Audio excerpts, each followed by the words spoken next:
Welcome back to the Daily Quota. I'm your host, Nicholas Hill, and in today's lesson, you're going to develop the outreach strategy for your top prioritized account. Now, everything we've been doing so far has been leading up to this. You've learned your product, your messaging, your buying committee. You've started to map out, you've started to understand your personas and your customers and go to where they're at. You've started to develop your value ladder and your value hypothesis. You've begun to map out the value that you can provide to the specific members of the buying committee for your top account. So we have done a lot in order to get you ready to begin reaching out to your top accounts. But before you do that, you need to develop a strategy for how you're planning to do it. So many good salespeople will skip this step because they think, I know how to reach out to people, right? I know how to send an email. I know how to send a LinkedIn request. I know how to make a phone call. But you're really doing yourself a disservice if you don't stop to think, what is my overarching strategy here? Who am I going to be reaching out to? What are my goals for each of those individuals? How am I going to be reaching out to them? And you can't just reach out once. Anyone, if you've been in sales, you know that reaching out once is hardly ever going to get you the results that you want. You need to develop a longer-term strategy. So let's do that in this lesson. The first thing that I want you to do is in your last, I think in one of your previous lessons, I think your last lesson, you were able to map out the buying committee for your top prioritized account. What I want you to do is prioritize who in that buying committee are you going to be reaching out to first, second, third, fourth, etc. Now remember, we've talked about champions, economic buyers, influencers, executive sponsors, fans, coaches, detractors. The way that I would do it is for folks that you think could be potential champions, I would reach out to them first. For folks that you think could be potential economic buyers, I would reach out to them second.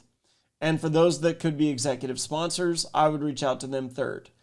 The exception would be, obviously your manager might be telling you to do a tops-down approach. If you are able to find a tops-down business initiative to attach your solution to, or if you're able to find executive-to-executive outreach or a team link connection, then you'll find more traction reaching out to your executive sponsors first. But in my experience, it's normally more fruitful to try and get in front of a champion, a team leader, potentially an economic buyer, and begin to kind of refer your way up the organization from there. This could be different for your solution. If your manager's cringing at me right now, follow your manager's directions over mine. Ultimately, what I really want you to get out of this is prioritize who you're going to reach out to, first, second, third, fourth, fifth.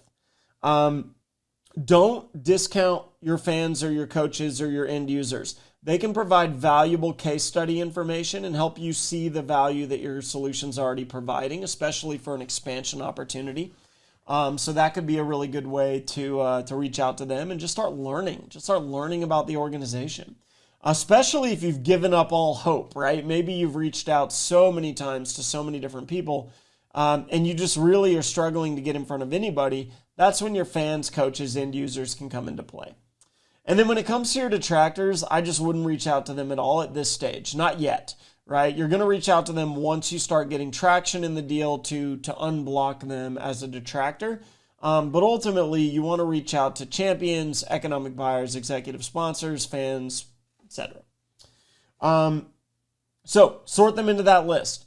Prioritize your outreach efforts. Who are you reaching out to first, second, third, fourth, etc.? Ask your mentor for guidance here. And then once you know who you're reaching out to, now I want you to map each person to the value that you're going to be providing them. What are you going to reach out to them with?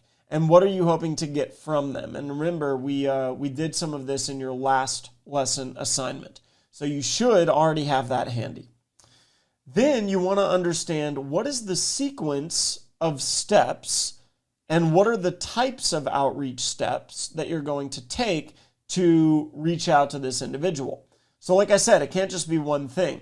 An example, an effective outreach sequence is going to involve multiple touch points across phone, email, LinkedIn, media, a number of different communication points.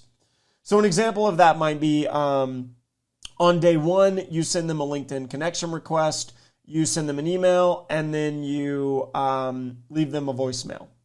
On day three, you follow up with another email.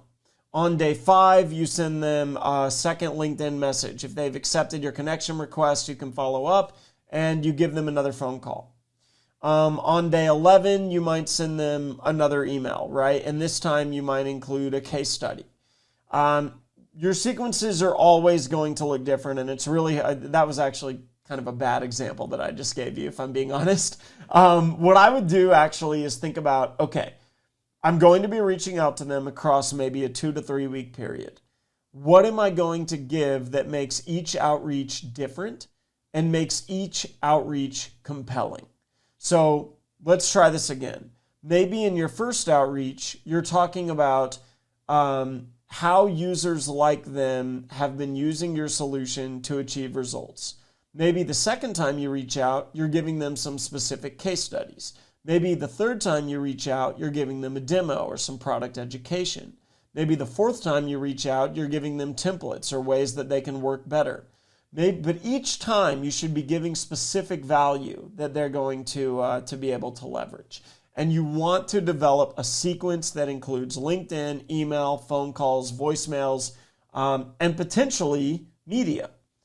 A lot of people discount media. And what I would encourage you to try is recording videos and sending your prospects videos. This can go a long way. This has actually worked on me in the past and my previous boss in the past, where someone sent us over a video of them talking through their solution and how they think it can help. Make sure that you have that value hypothesis, that you're reaching out with that in mind. Or you can send demos that are short, that are specifically tailored to that person, and that's going to go a long way too. So adding media can significantly increase engagement, and I would encourage you to try out things like Loom or other video service providers that you can do that with. I think I can't remember the name of it now, but it's a Vidyard. Vidyard's another one that you can use for this. Cool. A lot of tools out there that you can use for that. Now, before you send your first outreach, you should also do a couple of other things. One, you should set up some calendar scheduling software. You're going to want to include a calendar invite link where they can book with you. I've talked about this in a previous lesson. Use Calendly, use TidyCal, use Google Calendar integrations, but make sure that you have a way for them to easily do this. Next, you should set up email tracking. If you're using SalesLoft or Outreach, you'll already have email tracking through them. Otherwise, you can set up something like Yesware, but you should have some sort of email tracking to know when they're clicking on your email, opening it, reading it, replying to it, clicking links, etc. And then finally, this one is just kind of a pro tip, but keep your signature relatively simple. If you end up putting a lot of links in your signature, they can sometimes end up going to spam or getting caught in a company's email filters. So something to keep in mind. Cool. All right, now it's your turn. For today's assignment, I want you to take your top prioritized account. You're going to prioritize who you're going to be reaching out to first, second, third, fourth. You're going to be mapping out the value that you're going to be giving them in your outreach. You're going to be developing an outreach sequence that you're going to use. This is one where your company might already have it. So reach out to your mentor, manager, new hire buddy, and ask them, do we have sequences or outreach templates already? What are the most successful ones? What are the ones that are actually getting results? Can you connect me with those so that I can start to think about how I would enroll these contacts into this outreach sequence? Your study guide will walk you through this, and that's it for today's lesson on the Daily Quota. Thanks for listening, and we'll see you next time.